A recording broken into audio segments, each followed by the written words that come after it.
a lot of people don't think of prisoners or people in the prison system as workers, but they are workers. They work many times for large corporations, including McDonald's and others.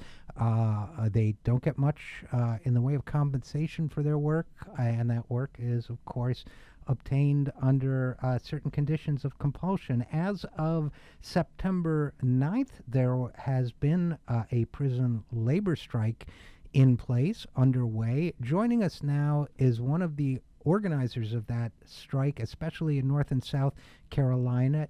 Dee is currently in the correctional system in a facility in South Carolina, and Dee joins us now to talk about the strike. Dee, thanks for coming on the program.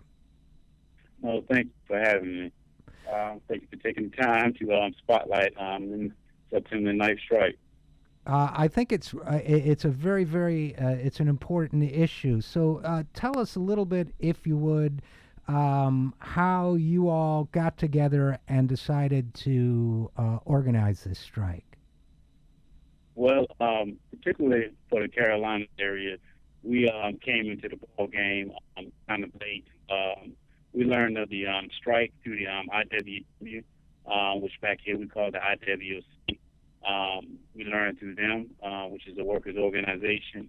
Once we learned about it, we immediately began to reach out to the other prisoners in other states to find out exactly what was going on. We was in touch with some of the primary prisoner organizers in places like Alabama or Mississippi, places like that. And once we recognized that this strike was in line with actually what we already had going on, jailhouse lawyers. Our committee is known as Jailhouse Lawyers Speak. We immediately went and took a vote on it as prisoners. We all agreed in the Carolina area, and this is when we came on board. The strike was organized rather fast and rapid. So now, when you say you're on strike, now people normally picture a strike as being, people refuse to come into work, they march outside their place of work. Obviously, that second part is not an option for you guys. So what does it mean to actually be on strike when you're in prison? When you're actually on strike in prison, it's not the type of strike that you would have outside of the razor wire fences. On the razor wire fences, you're allowed to strike and picket your job or whatnot, and you're allowed to go home and kind of carry on your day. Back here, it's much more intense. Here, we can't go back home, quite obviously. Many of us have been secured in our cell blocks. Some of us, since the beginning of the strike, we've had no showers, some areas, no recreation. They're just literally sitting in cells because they're viewed as threats promoting the strike. For us, the strike didn't just mean not going to work. It also took the form of some people taking hunger strikes, have been refusing to even eat anything. And simply because, once again, we're tired of being treated as slaves, as inhuman. We've been dehumanized to where actually just not pay for our labor in any type of fashion, no respect for our labor. Yeah, you're breaking up a little, unfortunately. But Dee, let me ask you, so are you guys being confined to your cells, or are you guys getting some punitive responses from the prison? What's happening to you guys? Okay, can you hear me? Yeah, I can hear you now. Great. In some locations, as you know, this is a national strike. So the responses have definitely varied depending on the state, depending on the intensity of the strike. Mostly what we've noticed is that a lot of time the prison officials, they have at the moment taken a stance back and just kind of allowed things to unfold. What they've done is they've targeted the leaders, particularly known to be leaders in this strike, particularly like individuals like myself. We was confined initially. It just brought us back to our cells. In some cases they've transferred prisoners to entire new housing security units. But the other that have been much more in the following pattern, so to speak, are the ones that are just kind of there, participating, supporting in solidarity. They have allowed them to go along, just kind of move around the prison without asking them anything or without harassing them, hoping that it actually dies out. Some prisons we've noted throughout the country have seen some riotous action. Of course, this wasn't what we called for. This was supposed to be an entire piece of administration, but of course, sometimes administrations, it will have a snowball effect. In other locations, they've just completely locked down prisons, but there's a trend. Most of the prison directors and governors have tried their hardest not to lock down their prison facilities, and because they don't give them that the strike has been successful on any level.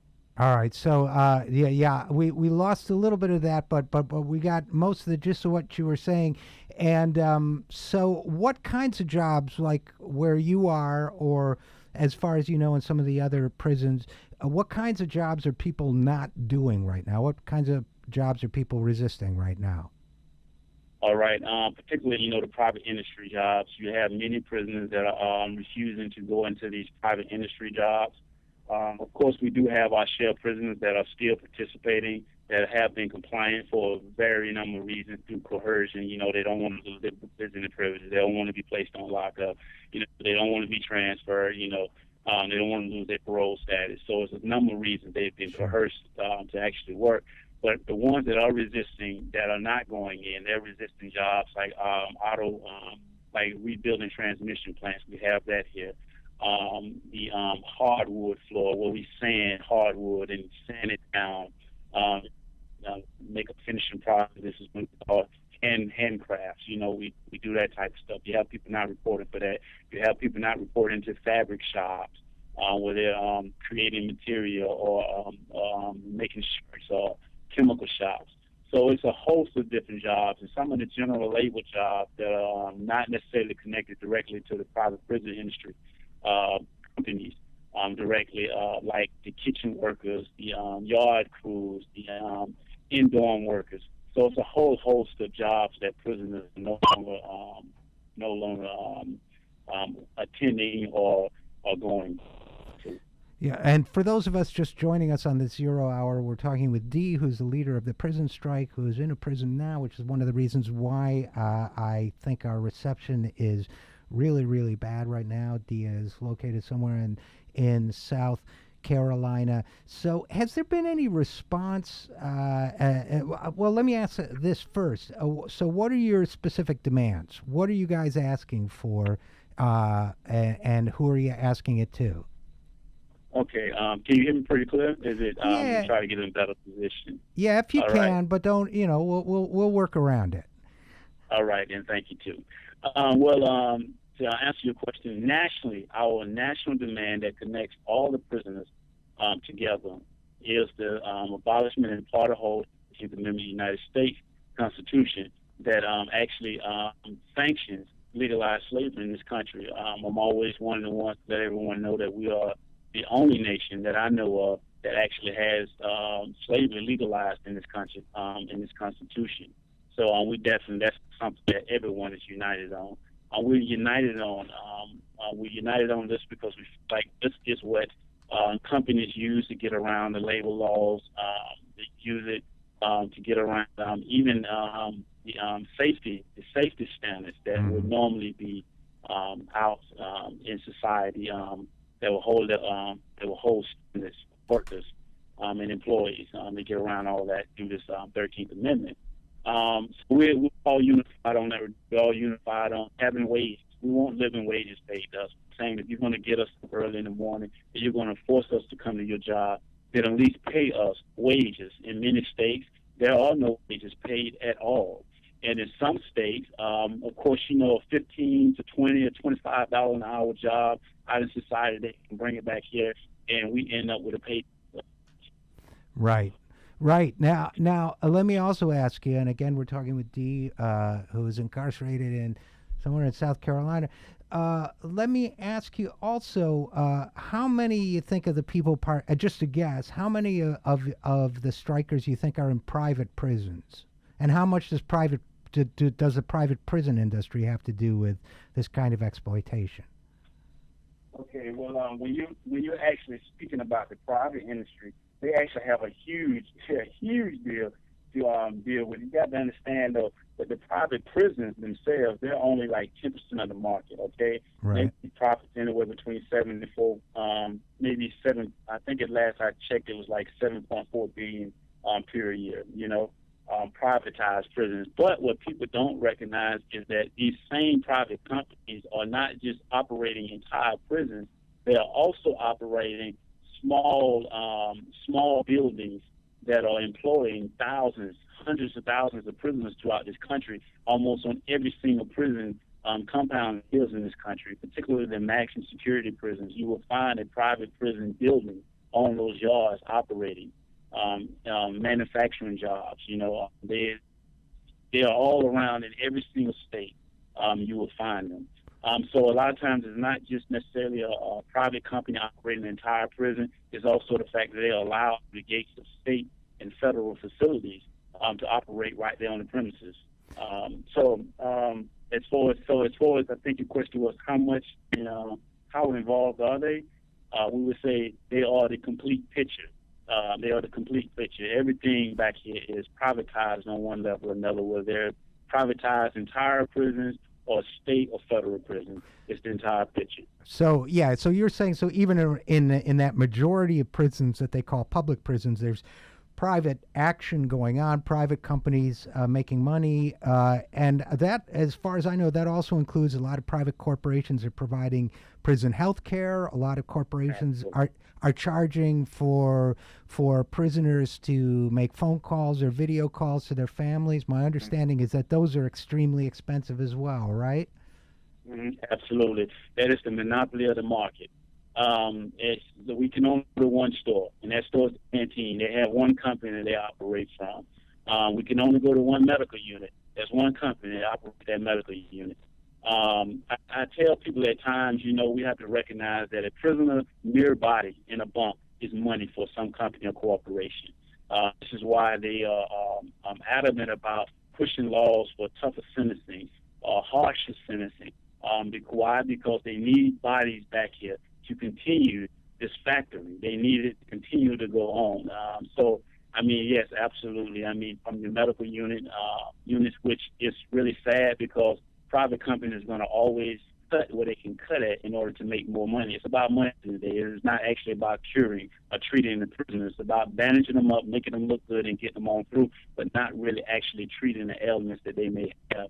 Canteen prices, we have very poor food in the actual cafeteria. I tell people all the time, our entire diet is mostly based on soy, the processed meat, over 90% of the meat that is served. These are coming from private companies, that are taking shortcuts, serving or selling cheap meat to the state or federal facility. Right, and going back to your larger point, I think you made a very important point there when we're talking with Dee, who is incarcerated somewhere in the Carolinas. When you make the human body a commodity, people are going to be lobbying for more bodies, and so that means longer sentences, mandatory minimums, more incarceration. So you have, in effect, what some people have been calling a prison industrial complex. You have, you have a pipeline that people want to keep filled because there's a profit motive for doing so. So let's end with a final question, if we would. What does it look like for your strike? What's in store next? What do you think is going to happen? As it relates to internally in the prisons, right now, it's tense. It's very tense. It's tense between the administration and between the prisoners. The administration doesn't necessarily know what's coming next. They're hoping, like I say, this kind of simmers down a little bit. And actually, as prisoners begin to settle down and begin to, what I'm seeing more of is they're beginning to educate each other a little bit more as to why we are modern-day slaves and why this enslavement process must end. And what is the connection to the 13th Amendment dealing with it? The larger picture now is to actually take this to a much more larger platform. We want to take this to the legislators, to the Congress, want laws changed. Particularly, it's going to take laws to be changed to abolish the 13th Amendment. We're going to need Congress. We're going to need people that's going to be supportive of this measure to understand that a lot of the problems that we see today in the streets from the police killings, which we back here, we call them slave catchers. all the way down to basic school prison pipeline. Right. You know, 13. Well, thank you so much for coming on the program. Good luck to you. We'll be following this story, and maybe we'll be able to speak with you again. But Dee, who is speaking to us from a facility somewhere in South Carolina, again, thanks for coming on the show. Thank you.